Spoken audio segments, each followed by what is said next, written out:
गुर्बत सबसे बड़ा चैलेंज है। जहां थोड़े से लोग अमीर और गरीबों का समंदर हो, वो मुल्क महफूज नहीं रहता।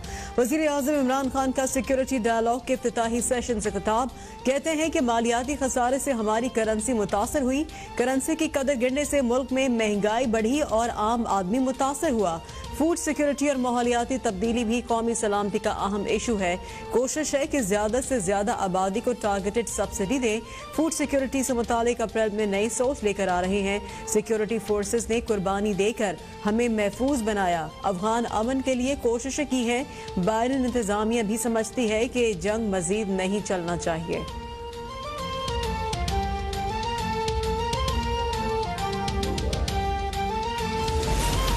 स्पीकर सिंध असम्बली की आमदन से जायद असासाजात केस में जमानत के लिए नैब की अपील मंजूर। सुप्रीम कोर्ट ने सिराज दुर्रानी को जमानत देने का हाई कोर्ट का फैसला कलअदम करार दे दिया।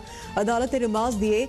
जमानत देने के लिए कोई बुनियाद तो होनी चाहिए। सिंध हाई कोर्ट ने फैसले में सिर्फ किताबी गुफ्तगू की।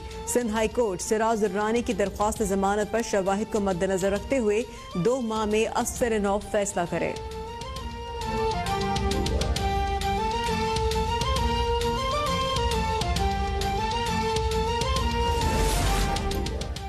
पाकिस्तान डेमोक्रेटिक मूवमेंट का 26 मार्च को लॉन्ग मार्च नहीं होगा। मौलाना फजल रहमान का ऐलान। कहा कि 9 जमातें इस्तीफों के हक में हैं। पीपल्स पार्टी ने मशावरत के लिए मोहलत मांग ली।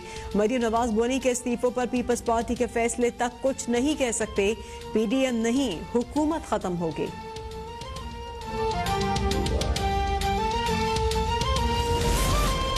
पीडीएम का लॉन्ग मार्च मुलतवी होने पर हुकूमती हलकों में इत्मीनान। वफाकी वजीर असद उमर कहते हैं कि पीपल्स पार्टी इस्तीफे देने से इनकारी। मौलाना इस्तीफों के बगैर लॉन्ग मार्च से इनकारी। मियां साहब वापस आने से इनकारी। पीडीएम तबाह दे। वजीर तालीम शफकत महमूद ने कहा, लॉन्ग मार्च का ताल्लुक इस्तीफों से है तो ये कभी नहीं होगा। मुशीर एहतिसाब शहजाद अकबर कहते हैं कि आसिफ जरदारी की समझदारी है कि बाप बेटी की जाती मफाद की लड़ाई से किनारा कशी कर ली। सेनेटर फैसल जावेद ने कहा कि पीडीएम को मुस्तरद करने पर कौम को सलाम। अलविदा पीडीएम, अलविदा।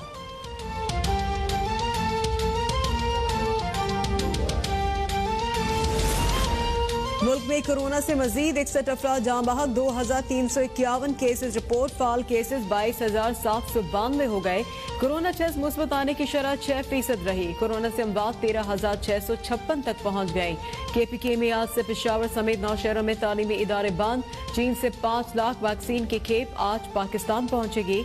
मुआविन इत्तलात पंजाब फिरदौस आशिकवान कहती हैं कि पंजाब भर में कोरोना से बचाव की वैक्सीनेशन का अमल जारी है। उस्मान गुजार कोरोना वैक्सीनेशन से मुतालिक तमाम इक़दामात का खुद जायजा ले रहे हैं।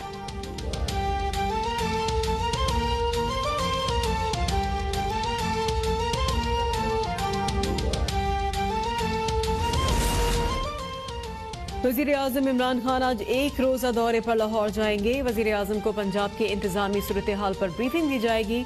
वज़ीर आला पंजाब से 1-on-1 और वज़रा से भी मुलाकातें होंगी।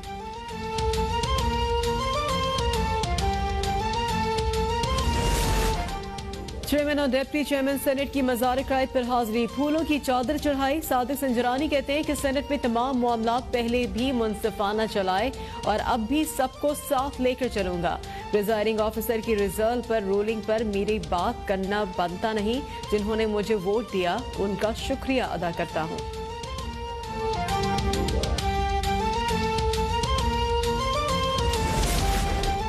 एहतसाब अदालत लाहौर में आशियाना रेफरेंस की समाअत।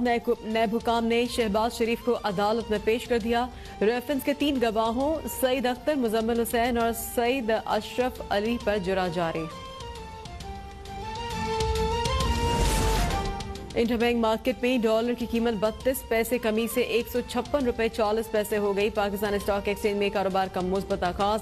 100 इंडेक्स 672 पॉइंट्स इजाफे से 45,529 पर आ गया।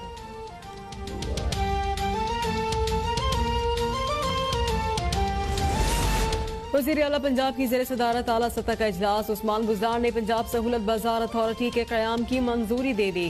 उस्मान बुज़दार अथॉरिटी के पेट्रन इन चीफ होंगे। वज़ीर आला पंजाब कहते हैं कि सहूलत बाजारों में किसान प्लेटफॉर्म भी लगाए जाएंगे। सहूलत बाजारों का दायरा कार हर जिले और हर तहसील तक बढ़ाया जाएगा। आवाम को महंगाई से हकीकी मायनों में रिलीफ मिलेगा। आवाम के हुकूक का हर कीमत पर तहफ़्फ़ुज़ यकीनी बनाएंगे।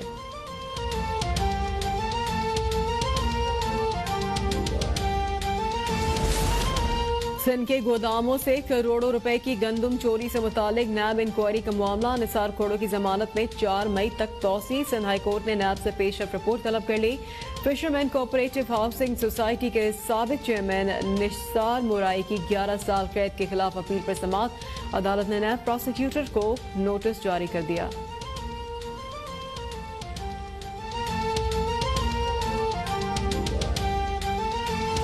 सिंध के कॉलेजेस में भर्तियों और दीगर इस्लाहात से मुतालिक दरख्वास्त पर समाअत। अदालत का सेक्रेटरी कॉलेज एजुकेशन की अदम पेशी पर इजहार बरहमी। सेक्रेटरी कॉलेजेस फौरी तलब। अदालत ने रिमांड दिए। यहाँ लोगों के मुस्तकबिल का सवाल है और सेक्रेटरी कॉलेजेस को कोई परवाह ही नहीं। जिन उम्मीदवारों के पेपर्स रह गए उनसे नए सवालनामे बनाकर इम्तिहान लिया जाए। किसी उम्मीदवार का शनाख्ती कार्ड ब्लॉक या एक्सपायर हो चुका है तो उसे भी इम्तिहान में शरीक होने दिया जाए।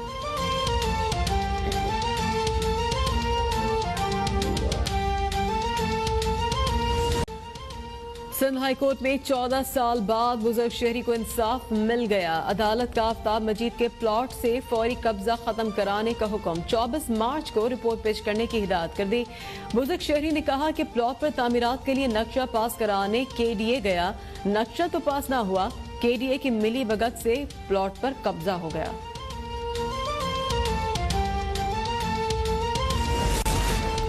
कराची के बड़े सनती एरिया का हाल बुरा हो गया। कुरंगी सनती एरिया में मेहरान टाउन पर पानी की लाइन टूट गई। अहम सड़क पर पानी जमा होने से शदीद ट्रैफिक जैम, गाड़ियों की लंबी कतारें। लाइसेंस ऑफिस पर खड़े ट्रैफिक पुलिस के अफसरान और एहलकार तमाशा देखते रहे।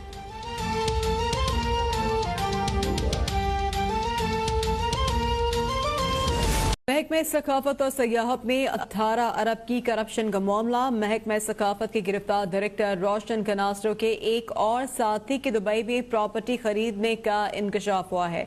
नवाज अबड़ो ने अपनी साली के जरिए सरमायाकारी भी की है। अब तक की आपको अहम खबर दे रहे हैं। महकमे सकाफत और सयाहत में 18 अरब की करप्शन का यह मामला है, जिस पर हम बात करेंगे ब्यूरो चीफ कराची इम्तियाज चांडियो से। जी इम्तियाज। जी, महकमा सकाफत और सयाहत सिंध के जो 18 अरब रुपए की करप्शन जो है का मामला है, उसमें इनका जो एक गैर कानूनी कायम करदा सेल है, प्लानिंग एंड डेवलपमेंट सेल, जिसके डायरेक्टर रोशन कनास्रो इस वक्त जेल में हैं। इस के एक इंतहाई अहम जो साथी हैं नवाज अबड़ो, असिस्टेंट डायरेक्टर हैं, उस हवाले से आज जराए ने ये जो है मालूमात दी है कि उनके दुबई में प्रॉपर्टीज उन्होंने खरीदी हैं। दौराने मुलाजमत जब ये PDMI सेल में तैनात हुए तो उसके बाद यहाँ से गैर कानूनी तरीके से रकूम मुंतकिली होती थी मुबैना तौर दुबई, और जहाँ उनकी साली रह रही हैं और उनके जरिए उन्होंने वहाँ इन्वेस्टमेंट भी की और प्रॉपर्टीज भी खरीदी। जराए के मुताबिक जो नवाज अबड़ो हैं उन्होंने भारी रकम वहाँ लगाई हुई है और उसके बाद ये मामला तब जो इसका भांडा फूटा है जब रिसेंटली नेब की जानिब से महकमे सकाफत के खिलाफ तहकीकात शुरू की गई है।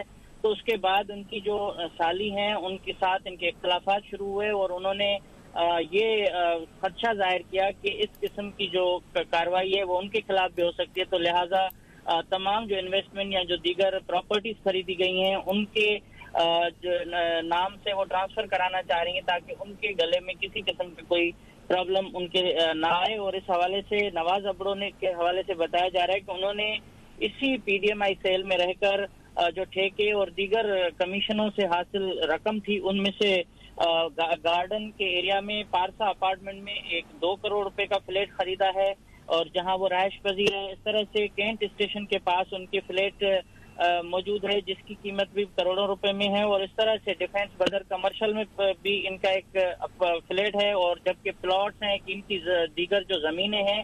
तकरीबन कराची में इस वक्त तक जो मुख्तलिफ फ्लैट्स हैं उनकी मालियत 10 करोड़ रुपए से जायद की बताई जा रही है। और इस तरह अगर मजमूई तौर पर देखा जाए तो करोड़ों रुपए की प्रॉपर्टीज भी नवाज अबड़ो के मुख्तलिफ जराए से उन्होंने खरीदी हैं, जो उनके अहलिया और साली और दीगर के नाम पे हैं। जबकि इस मामले पर अब तक नेब ने जहीर शेख और नवाज अबरो को किसी किस्म का कोई नोटिस जारी नहीं किया, ना ही उनके असासों की छानबीन के मुतालिक अब तक कोई कार्रवाई सामने आई है। लेकिन नेब की मजमूई कार्रवाई जो है महकमा सकाफत के खिलाफ, जो उन्होंने अगस्त 2020 में नोटिस जारी किए थे, उसके बाद एक मुकम्मल खामोशी है। और लेकिन ये बताया जा रहा है कि नवाज अबरो, क्योंकि जो रोशन कनासरों के करीबी साथी हैं, उसने भी भारी रकम जो है वो मुबैना मनी लॉन्ड्रिंग के जरिए दुबई में लगाई और वहां सरमायाकारी की है, जिससे की अहम जो उनकी वो सपोर्टर हैं वो उनकी साली है। जी ठीक है, बहुत शुक्रिया इस बारे में अपडेट करने के लिए।